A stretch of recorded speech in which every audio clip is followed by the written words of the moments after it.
یہ آرزو، یہ تمنا، یہ خواہش دل میں دامنگیر ہوتی ہے کہ جیسا بھی سال گزر رہا ہے، ایک مہینہ تو ایسا آئے گا کہ جس میں اپنی ان تمام غلطیوں کا، اپنی ان تمام کوتاہیوں کا ہم ازالہ کر لیں گے۔ ہم انسان ہیں، بہت کمزور انسان، جو لغزشوں سے، کوتاہیوں سے ہمہ وقت پر رہتے ہیں، اور دنیا کی ہمہ ہمی ہمیں گھیرے ہوئے ہے۔ ایسی مصروفیتیں، ایسے ترددات، ایسی مشکلیں، چاہے وہ گھر کی سطح پہ ہو، اولاد کی سطح پہ ہو، خاندان کی سطح پہ ہو، یا معاشی اور معاشرتی مصروفیات کی سطح پہ ہو، کاروباری معاملات، لوگوں کے ساتھ میل جول، پھر دنیا ہے تو ارادے اختیار کا امتحان ہے۔ ہر شخص اپنی فطری جبلتوں کے ساتھ ہمارے ساتھ برسر پیکار ہے۔ کسی کو ہم سے شکایت ہے، کوئی حسد کیے بیٹھا ہے، کسی کے دل میں کینہ ہے، اور ہم بھی ہیں جو آگے بڑھنے کی آرزو بھی رکھتے ہیں، اور متساہل بھی ہیں، غلطیاں بھی کر بیٹھتے ہیں، کوتاہیاں بھی ہو جاتی ہیں، لغزشیں بھی ہو جاتی ہیں۔ اس سب میں بطور انسان بڑی آس ہے اس مہینے سے، بڑی امید ہے اس مہینے سے، اور چاہے کتنا ہی بڑا عالم ہو، فقیہ ہو، ذکی ہو، دانشور ہو، اس کے لیے یہ مہینہ بڑی سہولت کا مہینہ ہے۔ ہم پورا سال اس کے منتظر تو رہتے ہی ہیں کہ اگر یہ آ گیا تو کوشش کریں گے کہ کم سے کم اس مہینے میں وہ کام کر ڈالیں جو شاید ہم پورا سال نہیں کر سکتے تھے۔ میرا یہ خیال ہے کہ خالق کائنات ہماری اس مشکل سے بہت اچھی طرح متعارف ہے۔ اس نے ہمیں بنایا ہے، وہ یہ جانتا ہے کہ ان انسانوں کو دنیا میں بہت مصروف رہنا ہے، ان کی زندگی بڑی بھرپور ہوگی، لہٰذا ان کو ان کی زندگیوں سے نکال کر ایک ایسے ماحول میں لے جایا جائے جہاں پر وہ اپنے آپ کو پھر سے تلاش کریں، وہ خود سے ملاقات کریں، وہ خود کو دریافت کریں۔ وہ جب خود کو دریافت کریں گے، خود سے ملاقات کریں گے، خود کو جانیں گے، تو اسی کے نتیجے میں میری معرفت کا حق بھی ادا ہو جائے گا، وہ مجھے بھی جان لیں گے۔ کیونکہ اس دنیا میں خالق کا مقدمہ وہ شروع ہی مجھ سے ہوتا ہے۔ میں انسان ہوں، ایسا انسان جس کو اللہ تعالیٰ نے پیدا کر دیا ہے، اور انسان کی یہ تخلیق ان بے جان غذائی عناصر سے ہوئی ہے کہ جس مادے کے اندر حیات، اور جس حیات کے اندر شعور کا کوئی امکان بظاہر انسان نہیں پاتا۔ تو انسان اگر اپنے آپ کو پہچان لے تو وہ رب کو پہچان لیتا ہے۔ بڑی مشہور ایک عربی مقولہ اور محاورہ بھی ہے کہ جس نے اپنے آپ کو پہچان لیا اس نے گویا رب کو پہچان لیا۔ تو رمضان کا مہینہ در حقیقت مسلمانوں کے لیے ایک ایسا وقفہ ہے کہ جس میں وہ اپنے اس روحانی سفر کی پیاس کو بجھانے کا کچھ بندوبست کرتے ہیں۔ دین کا مطالبہ تو یہ ہے کہ پورا سال یہ پیاس لگنی بھی ہے اور بجھنی بھی ہے، لیکن انسان کو یہ معرفت حاصل ہو جائے کہ اسے یہ پیاس لگ رہی ہے تو وہ پھر اس کے بجھانے کا بھی کوئی بندوبست کرے گا۔ انسانوں کے بارے میں یہ طے ہے کہ وہ بہت جلدی چیزوں کو بھول جاتے ہیں، اسی لیے اللہ تعالیٰ نے اپنے کلام میں اس بات کا اہتمام کیا ہے کہ وہ لوگوں کو اس حقیقت کی یاد دہانی کروائیں جس کو وہ فراموش کر رہے ہیں۔ قرآن مجید کا نام ہی الذکر ہے، یاد دہانی، اور جو قرآن مجید لے کر آتے ہیں پیغمبر ان کو مذکر کہا گیا ہے، یاد دہانی کرانے والے۔ تو یہ یاد دہانی ہے جو ہر سطح پر ہو رہی ہوتی ہے، آفاق میں بھی ہو رہی ہے، انفس میں بھی ہو رہی ہے، دنیا کے حوادث میں بھی ہو رہی ہے، روزمرہ آنے والی مشکلات میں بھی ہو رہی ہے۔ وہ چیزیں جن پہ ہمارا کوئی عمل دخل نہیں ہوتا اور ہو جاتی ہیں ان میں بھی ہو رہی ہے، ہر جگہ پر یاد دہانی ہو رہی ہے۔ لیکن یاد دہانی کو یاد دہانی کے طور پر اخذ کیا جائے، اس کے لیے بھی ضروری ہے کہ انسان تیار ہو، انسان آمادہ ہو کہ وہ چیزوں کو اس احساس اور اس شعور کے ساتھ سمجھے گا کہ وہ یاد دہانی تازہ ہو رہی ہے۔ چنانچہ اللہ تعالیٰ نے انسان کی اسی فطری خواہش کی تکمیل کے لیے جہاں ایک طرف فطرت کے اندر نور و ہدایت دی، پیغمبروں کا سلسلہ جاری فرمایا، کتابوں کا نزول ہوا، ان کتابوں کے مضامین کو اس طرح سے بکھیر دیا کہ ہر پہلو سے یاد دہانی ہو رہی ہو، اور پھر یہ آفاق و انفس کی ساری نشانیاں۔ لیکن اس سے آگے بڑھ کے اللہ تعالیٰ کی صفت رحمانیت کا یہ بے پایہ ظہور دیکھیے کہ اس نے ایک پورا مہینہ اس مقصد کے لیے مقرر کر دیا۔ کوئی جانتا ہے کہ جس خالق کو تم مانتے ہو، اگر اس کو بقیہ زندگی میں یاد رکھنا ہے تو 3 ہی پہلو ہیں جن سے اس سے تعلق پیدا کرنا ہوگا۔ پہلا پہلو ہے اس رب کی پرستش کا، جس کو میں رب مانتا ہوں، میں اس کی پرستش کروں، میں اس کی بندگی کروں، میں اس کی عبادت کروں، اس کے آگے جھکوں۔ عبادت کا یہ جذبہ کہیں آسمان سے زیادہ نہیں ہوتا۔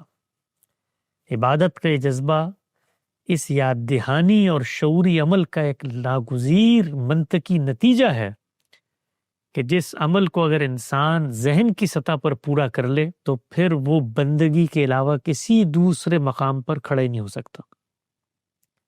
آپ یہ دیکھیے کہ میں بطور انسان دنیا میں جب شعور کی آنکھ کھولتا ہوں تو میرے سامنے دنیا کی رنگا رنگی، دنیا کی بو قلمونی، دنیا کے یہ عجائبات، دنیا کے اندر بکھرے ہوئے خدا کی قدرت کی نشانیاں، یہ بلکھاتی ندیاں، یہ بہتے جھرنوں کا شور، یہ ہریاول سبززار، یہ متسلسل پہاڑوں کے سلسلے، اور پھر ان کے اندر یہ غذائیں، یہ موسم، یہ رنگ، یہ آہنگ، یہ روپ، اور یہ معنویت، اور یہ اتھا گہرائی، اور پھر ان کے اندر موجود رشتے، ان رشتوں کے ساتھ میرا تعلق، ان کی نزاکتیں، یہ جمالیات، یہ سب چیزیں مجھے یہ پیغام دیتی ہیں کہ اے انسان اپنے آپ کو پہچان۔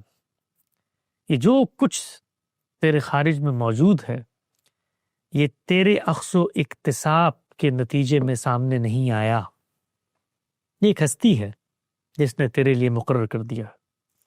تو جب ان نعمتوں کا سامنا ہوتا ہے، میں ان سے مستفید ہوتا ہوں، تو اس استفادے کے نتیجے میں میرے داخل سے، میرے باطن سے، میرے اندرون سے ایک آواز اٹھتی ہے۔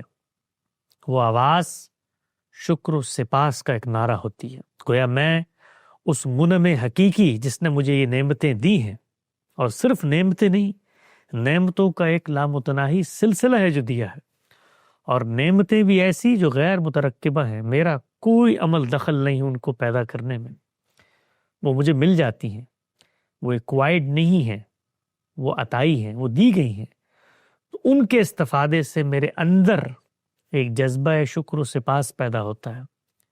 اس جذبہ شکر و سپاس کا میں اظہار کرنا چاہتا ہوں۔ یہ اظہار کیسے ہوتا ہے؟ عبادت کی صورت۔ چنانچہ جو رب کائنات میں موجود ہے اس سے میرے تعلق کا پہلا ظہور کیسے ہوگا؟ میں اس کی پرستش کروں گا، عبادت کروں گا، اس کے آگے جھکوں گا، سر تسلیم خم کر دوں گا، اس کے آگے سجدہ کروں گا۔ گویا میں اپنے ظاہری حیت سے اور اپنے باطن کے شعور کے اعماق سے یہ پیغام دوں گا دنیا کو بھی، خود کو بھی، اور اس منعم حقیقی کو بھی کہ میں تیرے ہی آگے جھکتا ہوں، میں تجھے ہی الہ مانتا ہوں، تیرے علاوہ اس جہان کا کوئی پروردگار نہیں ہے۔ تو خالق سے پہلا رابطہ، پہلا تعلق جو پیدا ہوتا ہے وہ پرستش کا ہے، وہ عبادت کا ہے۔ لیکن عبادت کا یہ تعلق پیدا کرنے کے لیے ضروری ہے کہ میں اس خالق کو دریافت کروں، اس کو جانوں، اس کو اپنی زندگی کی حقیقت سمجھوں۔ اس حقیقت کو سمجھنے کے لیے اللہ تعالیٰ نے ایک مہینہ مقرر کر دیا ہے، اور فرمایا ہے کہ یہ مہینہ صرف یہ نہیں کہ اس مقصد کے لیے ہے کہ آپ نے اپنے خالق کو پہچاننا ہے، بلکہ یہ مہینہ اس ہدایت کے نزول کا بھی مہینہ ہے کہ جس کے اندر اس مقصد کی پہچان اور اس کی تفصیلات کو ثبت کر دیا گیا ہے۔ گویا خالق سے میرے تعلق کا پہلا اظہار خالق کی عبادت میں ہوتا ہے، دوسرا اظہار خالق کی اطاعت میں ہوتا ہے، اس کی فرما برداری میں ہوتا ہے۔ جس کو ہم بڑا مانتے ہیں، جس کو اعلیٰ درجہ دیتے ہیں، تو پھر ہم اس کی بات بھی تو مانتے ہیں۔ تو خالق کی بات ماننا، اس کی اطاعت کرنا، اس کے کہے پر سر تسلیم خم کر کے جھک جانا، یہ خدا سے تعلق کا دوسرا ظہور ہے۔ پہلا ظہور پرستش، دوسرا ظہور اطاعت۔ روزہ اسی مجسم اطاعت کے اس تصور عبودیت کا ظہور ہے کہ میں وہ چیزیں جو خالق نے مجھ پر جائز قرار دی تھی، کھانا پینا خالق کی نعمتیں ہیں، کلو وشربو قرآن مجید کہتا ہے، کھاؤ پیو، ایک وقت کے لیے اپنے اوپر پابندی عائد کر لیتا ہوں کہ میں نے ان چیزوں کو نہیں کھانا۔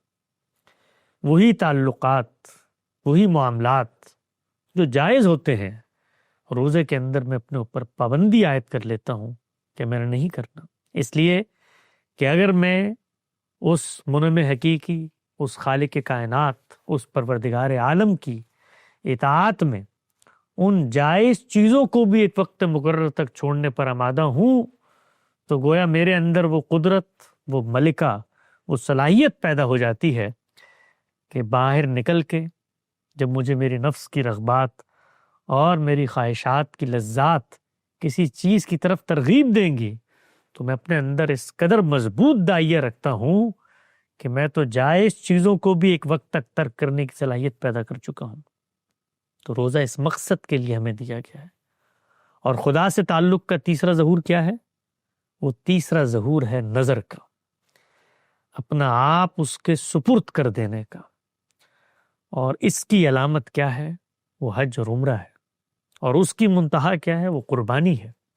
گویا ہم جس کو خالق مانتے ہیں اس کے آگے جھکتے ہیں، اس کی بات سنتے ہیں، اور پھر اس کی بات اس حد تک سنتے ہیں کہ زبان حال سے یہ پیغام دیتے ہیں اپنے آپ کو بھی، اپنی دنیا کو بھی، اور اپنے خالق کو بھی، کہ تیری ایک آواز پر ہم اپنی جان تک کی قربانی دے سکتے ہیں۔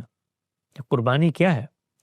یہ قربانی اصل میں اپنی جان کو نظر اور مماثل صورت میں جانور قربان کر کے ہم یہ پیغام دیتے ہیں کہ کل اگر موقع ملا، ضرورت پیدا ہوئی، خدا کا اذن ہوا، تو خدا کی راہ میں اپنے آپ کو قربان کرنے سے بھی ہم گریزاں نہیں ہوں گے۔ یہ حج جو ہے، یہ اسی قربانی کی پوری رسم کی ایک ریہرسل ہے۔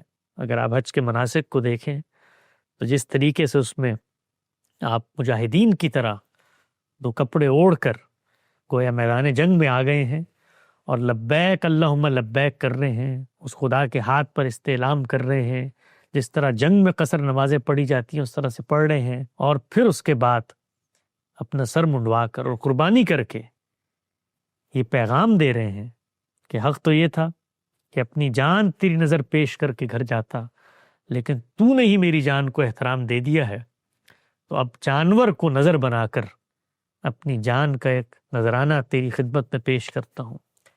تو خدا سے تعلق کے یہ تین مظاہر ہیں، اس کی عبادت ہوگی، اس کی اطاعت ہوگی، اور اس کے نظر پیش کی جائے گی۔ ان تینوں چیزوں کو اگر ہم نے حاصل کرنا ہے تو اس کے لیے شعوری ایمان کی دریافت ناگزیر ہے۔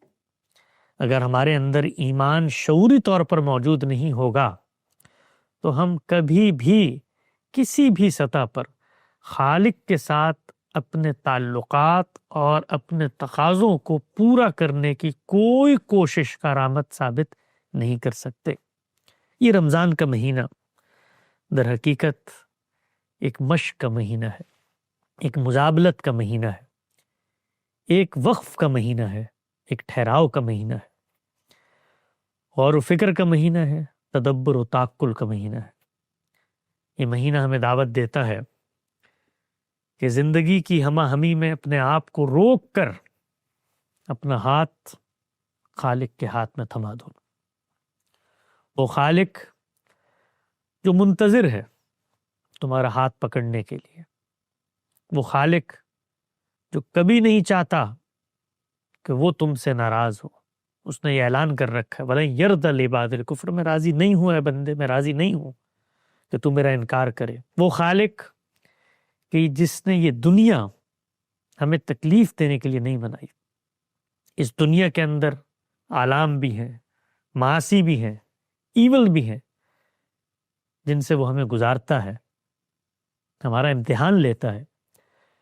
لیکن اس امتحان کا مقصد ہمیں اونچا اڑانا ہے، ہمیں اس جنت کی ابدی شہریت کا مستحق بنا دینا ہے کہ جس کے بارے میں اس نے کہا ہے لا خوف علیہم ولا ہم یحزنون، کے اندر نہ ماضی کا پچھتاوا ہوگا نہ مستقبل کا اندیشہ.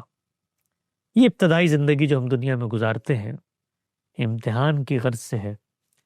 اس امتحان میں اس نے ہمیں بھیجا ہے ہمارے انتخاب سے نہیں، اپنی ایمان سے. اور جہاں ایک طرف وہ رحمان و رحیم ہستی ہے، وہیں وہ جابر بھی ہے، قہار بھی ہے.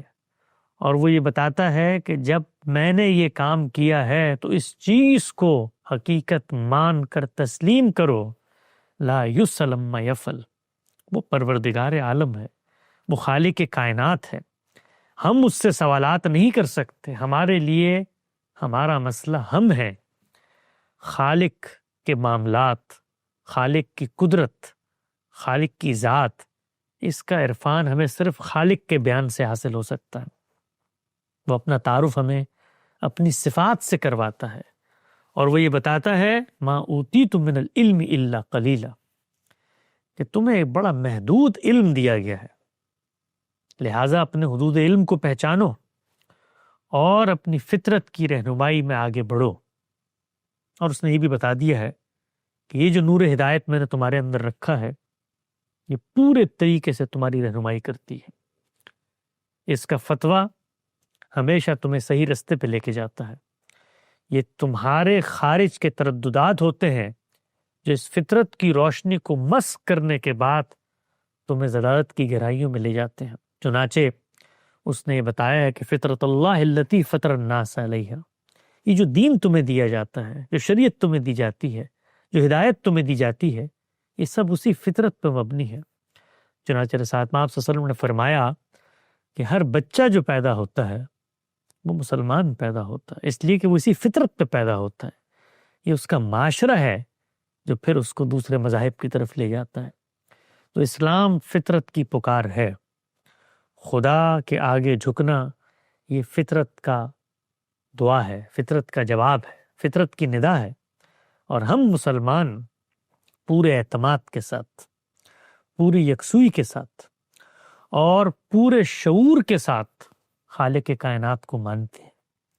خالق کائنات جب ہمیں یہ کہتا ہے کہ تم اگر مومن ہو تو یؤمنون بالغیب کرو، تو یؤمنون بالغیب کا یہ مطلب ہرگز نہیں ہے کہ ہم غیب کے اندر موجود کسی تصوراتی چیز کو مان رہے ہیں. نہیں، ہم غیب میں ہوتے ہوئے اس چیز کو شعوری طور پہ تسلیم کر رہے ہیں. بالغیب کا مطلب یہ ہے کہ وہ چیز جو نظر نہیں آتی تمہارے سامنے سے غیب میں ہے، اس کو تم مانتے ہو، شعوری طور پہ مانتے ہو، بے شعوری میں، لا علمی میں نہیں مانتے. تو خالق پر ایمان شعور کا امتحان ہے. اس شعور کے سفر میں، اس شعور کے امتحان میں خالق کے ہم سے کیا تقاضے ہیں، خالق ہم سے کیا چاہتا ہے، خالق کا خالق ہونا کیسے ہمارے لیے ایک وجودی حقیقت بنتا ہے، ان تمام معاملات پہ اس رمضان میں ہم گفتگو کریں گے. سلسلہ گفتگو جاری ہے. وقت یہاں پہ ختم ہوتا ہے، دوبارہ حاضر خدمت ہوں گے. اللہ حافظ.